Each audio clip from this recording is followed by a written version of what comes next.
1-800-256-2143.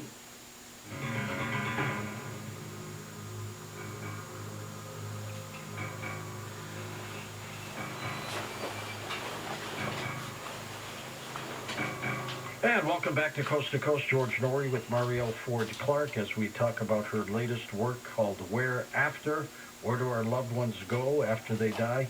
Marielle, let's talk about the belief system on the other side. When you passed on, of course, you didn't see hell or anything like that. What did you sense that you felt? George, what I felt was peace. I felt serenity. I felt whole. I felt a loving presence was in me and surrounding me. I felt that this was a place I now realize was a heaven, part of the heavenly realm. And there was total peace, there was total serenity. I was held in a sacred vacuum.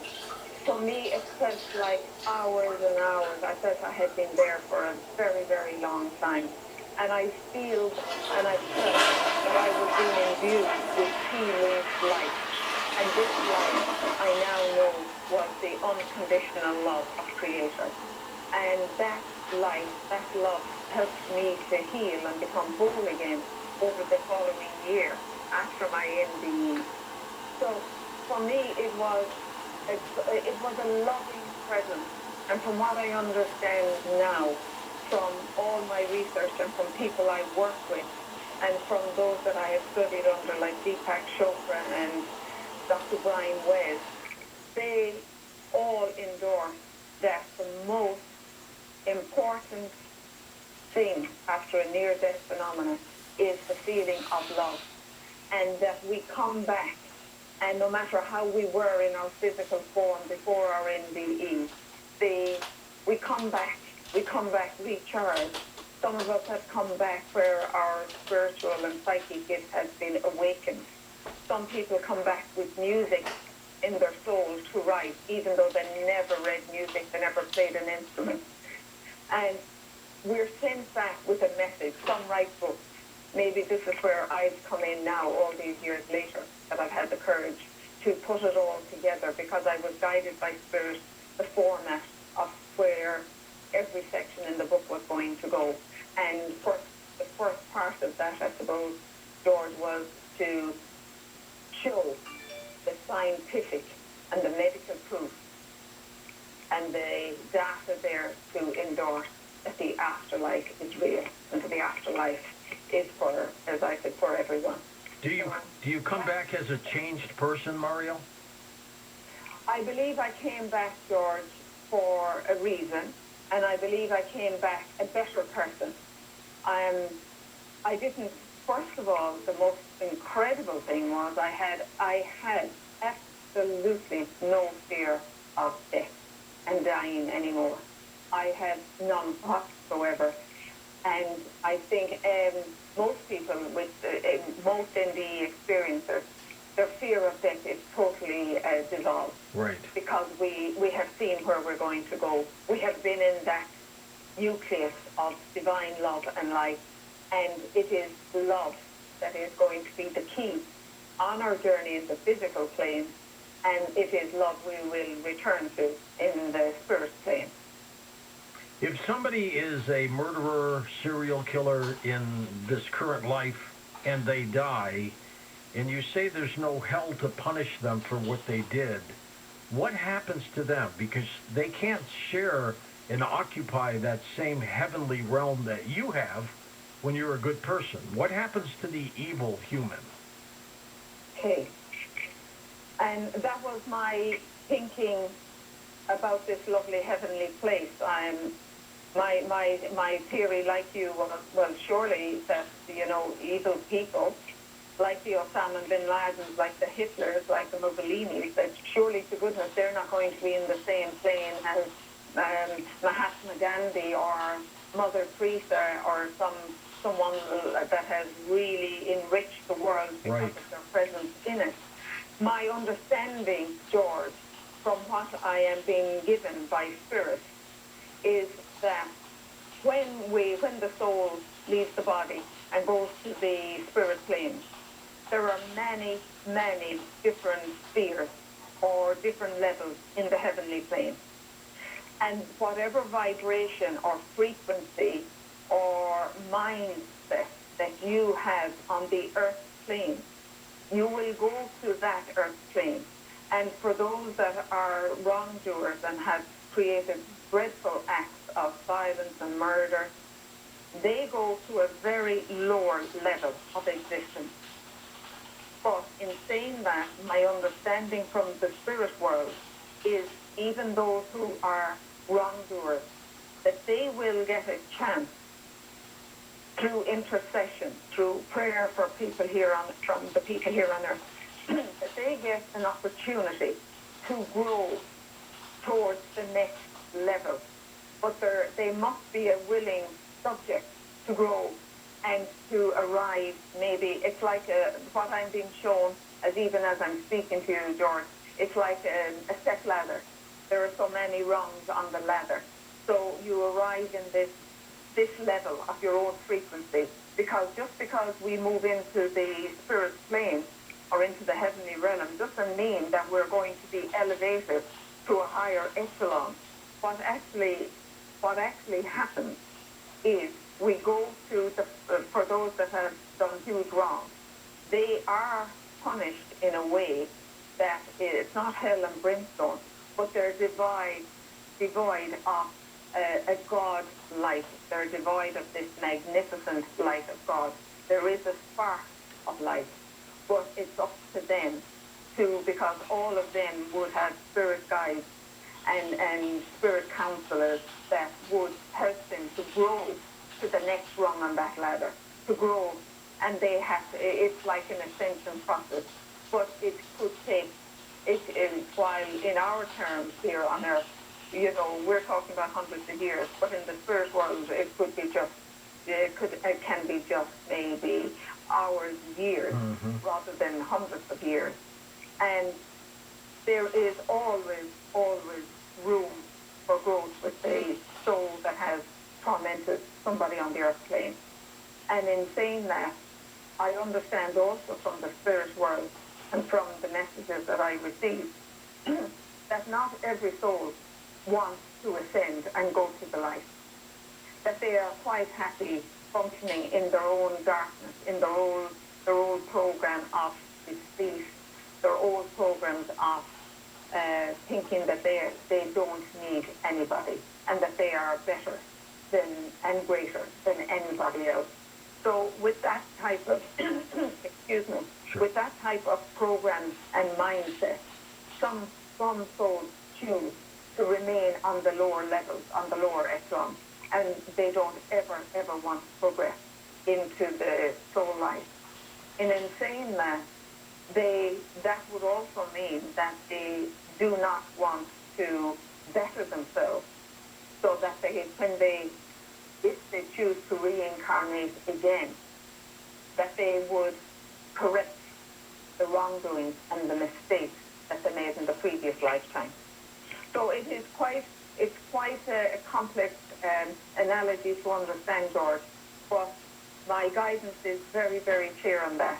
There is always opportunity for even the worst, dare I say, criminals, worst murderers. There is always opportunity for absolution, for resolving the past wrong. But some do not choose to further themselves. So that's where this hell connotation is, where they remain in this kind of void, which is dark, rather than the light of Creator, which is much higher up on the higher echelon. Mariel, even though you had your father's presence that kind of convinced you to come back, whose decision is it ultimately to stay or come back? Is it the individual soul? I firmly believe it is the soul. And before all of us incarnate in this earth plane, we write out a sacred contract. And this sacred contract it's like our passport as we enter the earth plane as a baby. And this sacred contract will always be overlighted by spiritual guides and council of 12 that sit with us when we decide that we want to go back to earth. And it's always the choice of the soul to return. We're never forced. It's not a God criteria that we need to go back to correct the wrongs. But most of us, as we are more awakened to our spiritual growth now and the evolution of our souls, we want to come back. We want to address the wrongs. And it could be as simple as maybe learning how to forgive. We could be a pauper in our past life, and we can more or less be a prince in this life, for the want of a better analogy. So this sacred contract will always highlight the work that we need to do when we come on earth, be it forgiveness, be it teaching, be it to save maybe the planet. There is always an agenda. But when we come through the veil of amnesia or the veil of forgetfulness, we forget about this contract. And some of it, like mine, was that I needed to resolve and have the courage and the strength to step out of a dysfunctional, loveless marriage. And because in the old thinking in Ireland, you know, you make your bed and you lay in it. We didn't have divorce, we had separation.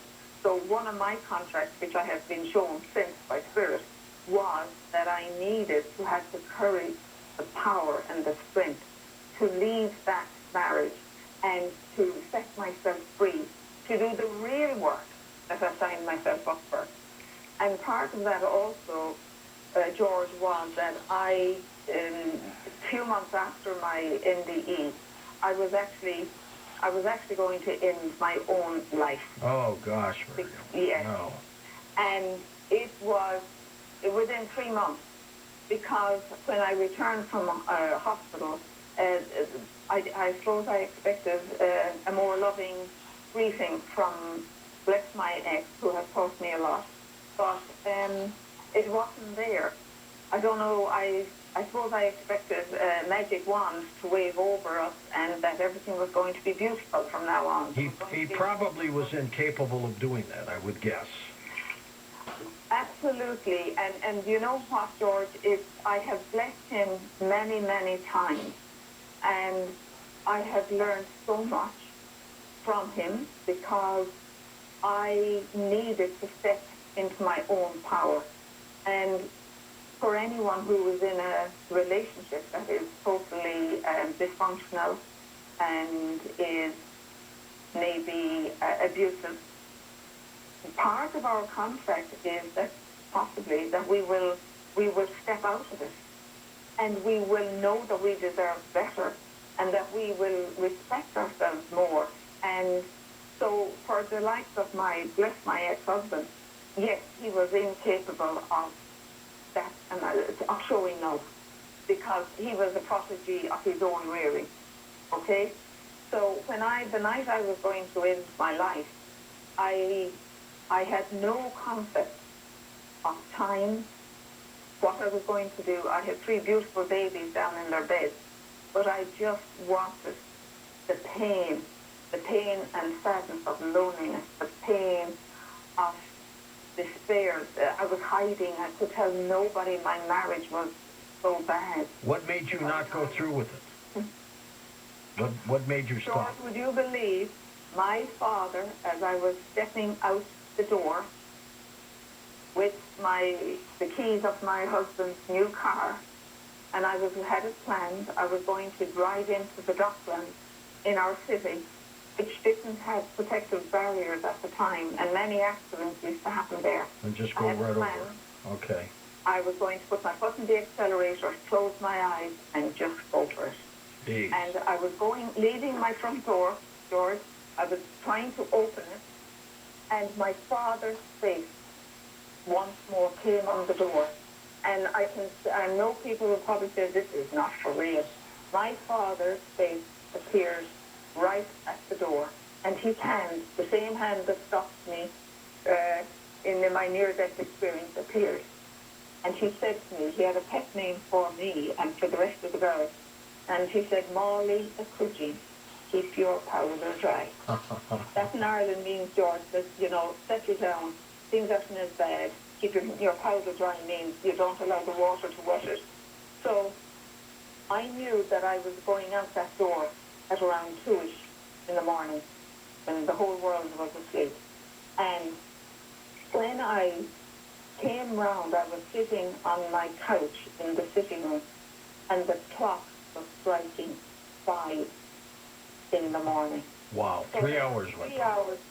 3 hours, George, that I have totally no recollection of. None whatsoever. All I know is when I came round, I was frozen. My teeth were chattering. My body was shaking. And then the realization of what I was about to have done. Oh, my God, you must have broken down and cried. You know what, George? I remember just shaking and shaking, and my teeth shaking and shaking. I thought my teeth were going to fall out of my head. And the realization that my 3 babies would have been left without their mom, who they needed more than, this sounds terrible, but would have needed more than their dad. So the next day, George, I went to a solicitor. It was the first time I took the power in my own hands, and I went to a solicitor. And believe it or not, George, I didn't even have the price of a bus there, and because I didn't have a car at the time, he had the car. So I had to scramble into pockets and under the bed to see could I find money to get a bus into the city so that I could meet a solicitor. And I was very blessed, and I have continuously been blessed, George, with the amount of people that I have encountered all along the way. My court case lasted 6 years because he was... That's a long time. So, yeah, it was horrendous. Marielle, hold on for a second. We're at the top of the hour break. We're going to come back and talk a little bit more. But we're also going to let you chat with our great listeners who will have questions for you about the other side. Find out more about tonight's guest. Log on to coasttocoastam.com.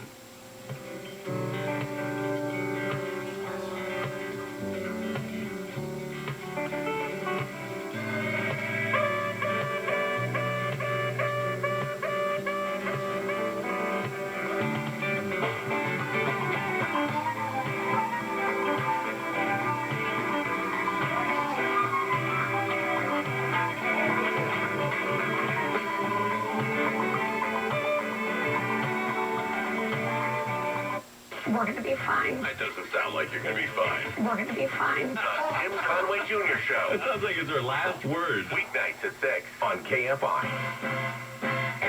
I will be honoring Labor Day this year by working on a steak at Cielo, a wall brewski at Wahlburgers, and my tan at the Oasis Pool.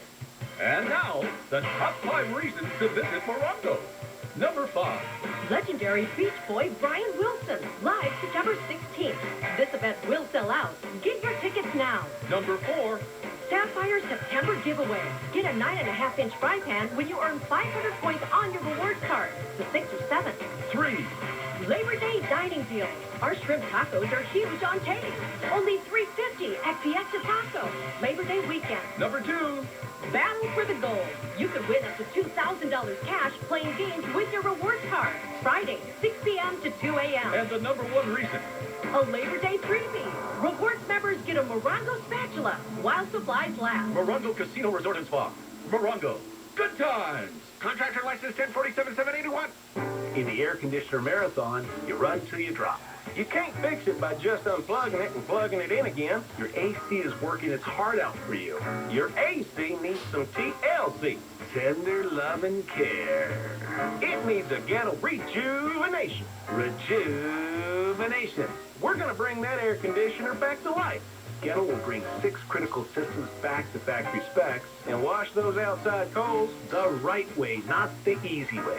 Your home will feel cooler, but your AC will be working a lot less hard and using a lot less energy. It only costs $129. What only costs $129? Rejuvenation. Rejuvenation. If your rejuvenative system breaks down before the end of the year, I'm going to give you $500 off a new 5-star system. Get 'em. Chewy TTL. We'll keep you cool, but it's hard to spell. KFI AM 640. Labor Day weekend.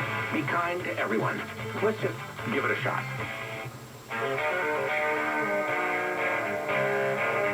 KFI and KOST HD2, Los Angeles, Orange County. It's time for your morning wake-up call.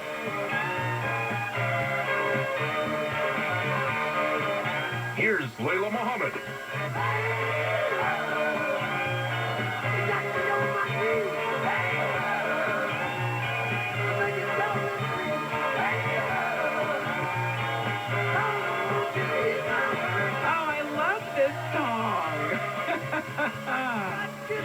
Thanks, Tyler.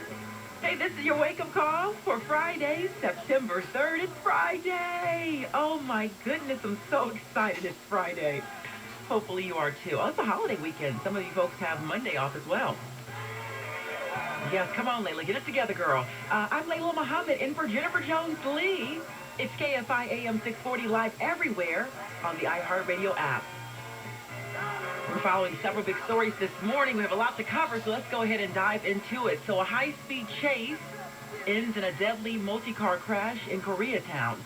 Plus, a lawsuit has been filed in connection with a training accident that killed 8 Marines and 1 sailor off the coast of San Clemente Island.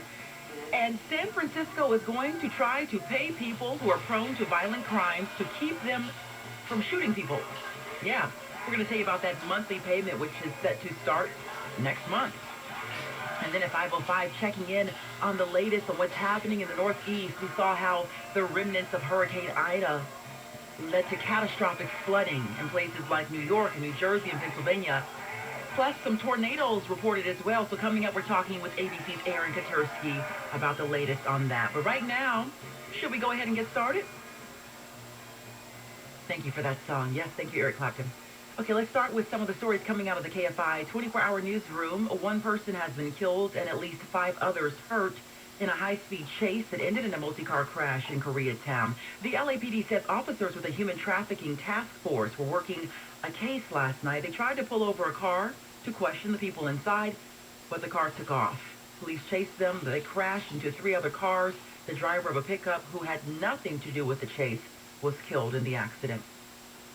The families of 8 Marines and 1 sailor who drowned in a training accident near San Clemente have sued a company they say is responsible. The servicemen were trapped at the bottom of the ocean last year when an amphibious assault vehicle suddenly took on water. The lawsuit claims BAE Systems knew that if the AAV sunk, no one could escape alive because the cargo hatch doors were so hard to open, the handle sometimes had to be hit with a hammer so a person could get out. The suit also claims the emergency lights didn't work, leaving the crew in the dark when defective seals allowed water to flood the AAV from multiple areas. BAE Systems says it can't comment on ongoing litigation. In L.A., Corbin Carson, KFI News.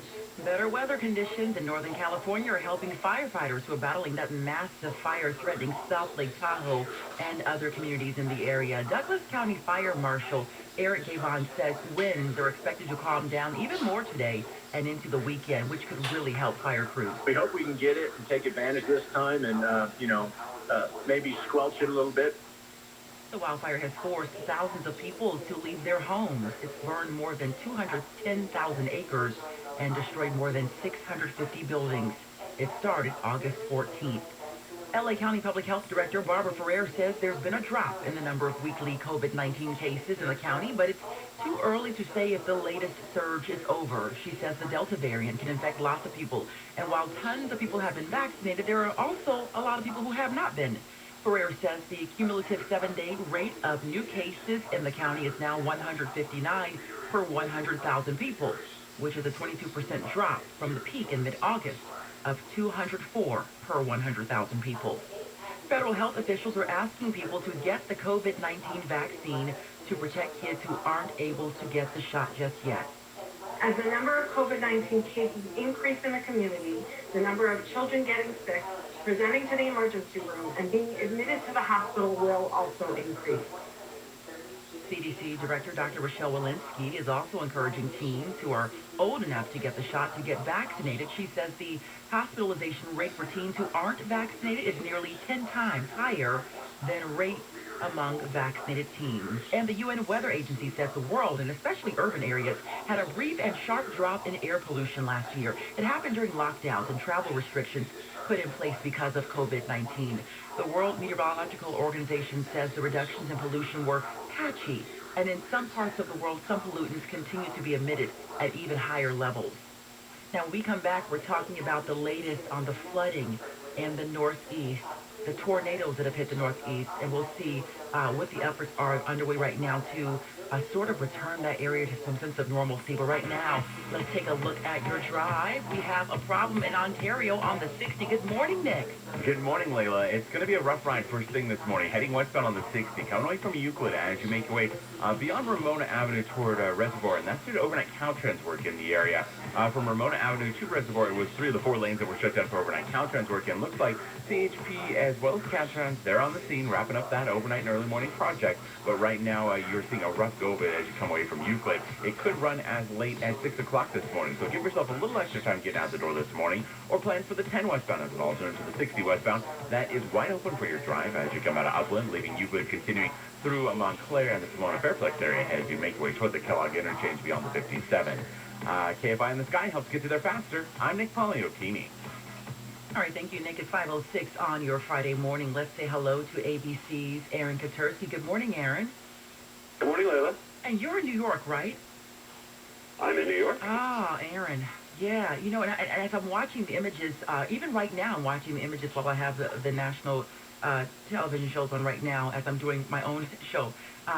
Just I can't imagine what it was like being in the subway and the water is, you know, pouring down on top of the trains, or being trapped in a basement apartment and not able to get out because the flood waters are rushing in so fast. Take us through first what you are seeing this morning before we dive into the rest of the story. Yeah, it's fairly grim. I mean, this was just a stunning storm, and maybe it shouldn't have stunned. You know, our meteorologist, our chief meteorologist here at ABC News, Ginger Z, keeps telling me that, you know, the forecasters saw this coming, but I don't think anybody who lives in New York City expects the kind of deluge that occurred in just an hour's time. The rain came in so hard and so fast Wednesday night. Ultimately, nearly 8 inches of rain fell in New York City, and 10 inches of rain in parts of New Jersey.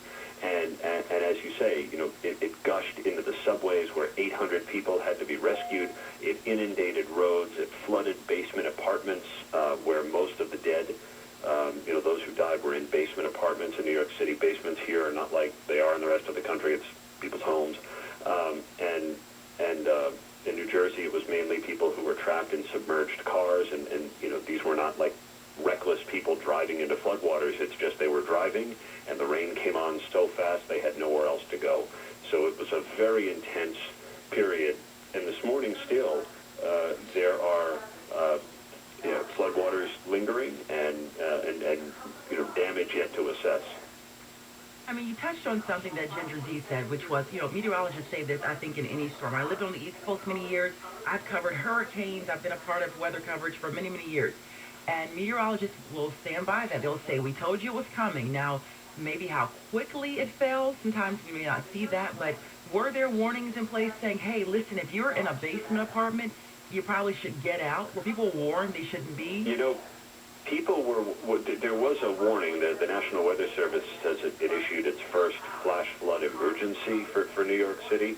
I mean, that's a designation that's only been in effect for 7 years, so I don't know how familiar people are with it. But, you know, the problem, too, is that there were tornado warnings, and if you warn people to go into a basement in a tornado, you know, and floodwaters come, that's, you know, puts them in a lot of peril. So I just don't know that people necessarily who live in New York City expect this, especially if they don't live on the coast. And we'd heard this reflected in remarks from the governor here that, you know, with Hurricane Sandy, which was the last storm that caused as many deaths, that was a coastal thing, right? And it devastated the coastline. But inland, it wasn't. It was bad, but it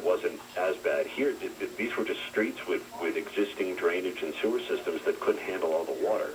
And so the new focus, the governor said, needs to be on those systems, because she expects that these kinds of, 1 in 500-year storms, or whatever they call it, are going to become more frequent, given the effects of climate change. Yeah, I was going to say, let's dive into that, because this is not something that New York City or other areas up there actually see as often as you would, let's say, living in Virginia along the coast, and you're used to or living in New Orleans and you're used to the storms coming through. What are the conversations around infrastructure? Because I know that's a big national discussion right now, so I'm sure the pressure is going to be put on. Yeah. Well, sure, and all of the politicians used the opportunity to push the infrastructure bill to get money to harden infrastructure, to do the improvements to storm drains and drainage and sewer systems.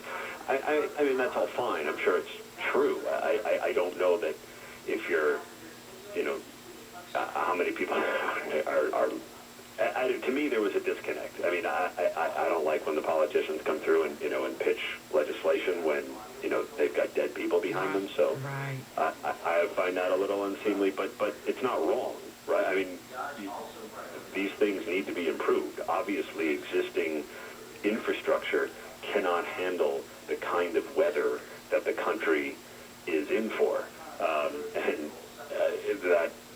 So yes, they're right. To me, pushing it while they're, yanking bodies out of basements is a little unseemly. Well, there are people who don't like to talk about climate change at all. Well, that's true, and I don't know how you don't see it's evident, right? Like I was talking to somebody from the New York City Fire Department who was sheltering with his kids in the hallway of his apartment building during a tornado warning in the Bronx. Like, first of all, nobody could think of the last time there was a tornado warning in the Bronx. And, if you can't see the effects of climate change, growing up, I never had a tornado warning in the Bronx before, you know what I mean? So I think we're seeing things that we had not seen before, and the science is pretty clear. So it is worth talking about, and clearly I think not only talking about it from a weather standpoint and the emergencies that are going to be happening and the warmer air that carries more moisture, but the natural follow-on conversation is about the infrastructure and whether things can be done to guard against it. And we were saying it in a joking way, but somebody, I don't know whether it's Elon Musk or somebody's going to figure out a way, Layla, to get all the water here and kind of funnel it toward you guys in California. For these wildfires? Right? I mean, like, come on. It seems unfair. Yeah, my producer Alex said that this morning. I mean, it's flood waters and heavy rain on the East Coast, and out here we're dealing with a wildfire that just won't stop progressing. So we understand, or several wildfires, yeah. Well, we thank you so much, Aaron, for calling in. Stay safe, and I hope the cleanup, isn't, I know it's just going to be days and weeks of just cleaning up and then assessing the damage. Obviously, people still waiting for FEMA to come in. Is that still the case? I don't, yes, although it's different than it is, in a hurricane. I mean, I'm sure FEMA will have to come in and that there are people who are displaced, and then there's just people with an awful lot of damage that are going to need an insurance adjuster. Yeah. Well, stay safe, Aaron. We appreciate you calling in this morning. Thanks, Beth. All right, thank you. All right, let's check in with a few more stories coming out of the KFI 24-hour newsroom. Just talking with Aaron about this. The northeastern part of the country starting to slowly dry out. The cleanup now underway following Wednesday night's torrential rain from what was left of Hurricane Ida. ABC's Faith Abube says the storm is being blamed for killing at least 60 people, 45 of them in the Northeast. Forecasters warned about Wednesday night storms for days. The National Weather Service in New York City issued a flash flood watch back on Monday, but the intense rainfall proving to be too much for the local infrastructure. Yeah, experts following the science say they believe the frequency of extreme rain is linked to human-caused climate change.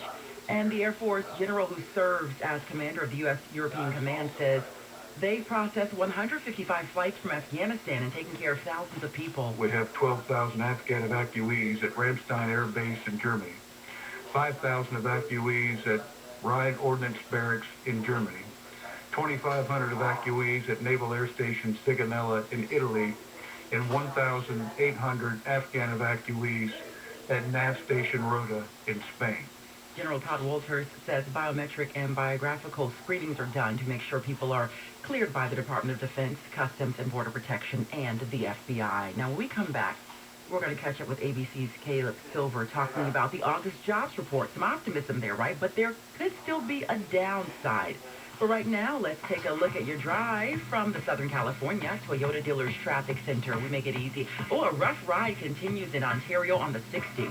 Westbound side still going to be slow going for you as you come away from Euclid as you make way all the way toward Reservoir. That's due to overnight Caltrans crews wrapping up shops in the area of Chino. 60 westbound from Ramona Avenue toward Reservoir. It was 3 of the 4 lanes that were shut down for overnight Caltrans work. Looks like some of that equipment from the overnight Caltrans project is having, there's being a challenge trying to get it cleared from lanes, so that's likely what's adding to those delays. Again, plan for the drive on the westbound side of the 10. That's wide open for you right now as you get out of the Ontario area. No major problems for you off the 15 all the way toward the 57 as you make your way past the Pomona Fairflex area. Also pretty quiet to start things out for you in the Riverside and Corona area, even though you're seeing a light patchy delays. 91 westbound from 4 Magnolia as you make your way toward the 241 toll road. KFI in the Sky helps get you there faster. I'm Nick Poliokini. Mo died of brain cancer. It's a horrible way to lose a family member. It is very different, though, to know that that person's decision-making put your child in harm's way when he tries to compare it to, I've also lost a son. When your child is part of the cost-benefit analysis that goes into making these decisions. Gary and Shannon, weekdays at 10 a.m. When to pull out, how to pull out, and not to prepare for the pullout. On KFI. No lender fees. Did you hear that? A 1.875%. Don't think you qualify? I bet you haven't called IntelliLoan. You don't have to have perfect credit to get this great home loan. So lock in this unbelievably low 1.875% fixed rate in APR with no points and no lender fees. So call IntelliLoan before the rates go up. Call them at 1-800-918-6200. That's 1-800-918-6200. Or just go to IntelliLoan.com. IntelliLoan. Borrow smart. This report is sponsored by California Department of Housing and Community Development. Income-eligible renters and landlords impacted by COVID-19 can now get 100% of their rent and utility bills paid through the California COVID-19 Rent Relief Program. Apply at housingiskey.com before eviction protections end on September 30th. Hi, this is Dan Patrick, and here's what's trending from the iHeart Sports Network, presented by Mercedes-Benz. The Dodgers-Giants renew their historic rivalry tonight. The fate of the NL West is on the line with both teams tied as divisional leaders. Chargers quarterback Justin Herbert headlines the both team captains. Others include Joey Bosa and Derwin James. And the NBA proposed strict COVID-19 protocols for the upcoming season.